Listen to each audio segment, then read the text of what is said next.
Every Spider-Man ever. Amazing Spider-Man issue 19. After giving up the mantle for all of 5 minutes, Spider-Man is back, stopping criminals with flips and kicks and making J. Jonah Jameson sad. Later and elsewhere, the Human Torch is flying home from an encounter in one of those non-Spider-Man comics when he is ambushed by the Sandman and the Enforcers. They use a chemical foam and Sandman's body to douse Johnny Storm's flame, then they lock him away in a glass container without oxygen to flame on.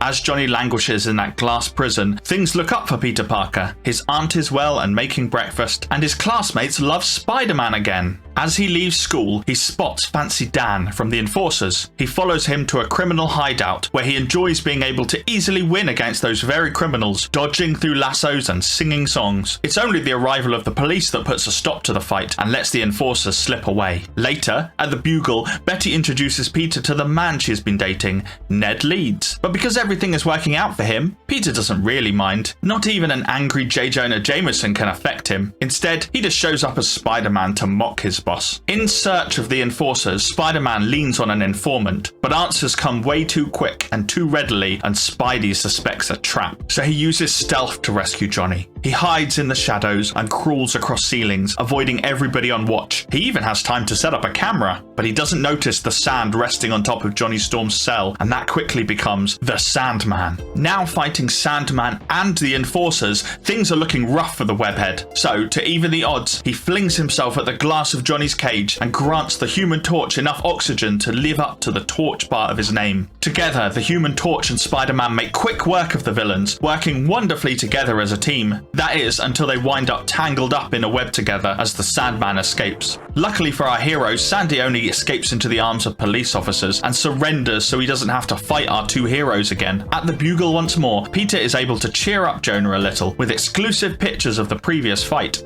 Everything is working out for him. Except he doesn't notice a man in a purple suit. A man that knows about Peter Parker and follows him home. A man who calls a mysterious person plotting some kind of plan. They just need to know something for certain and then they'll act.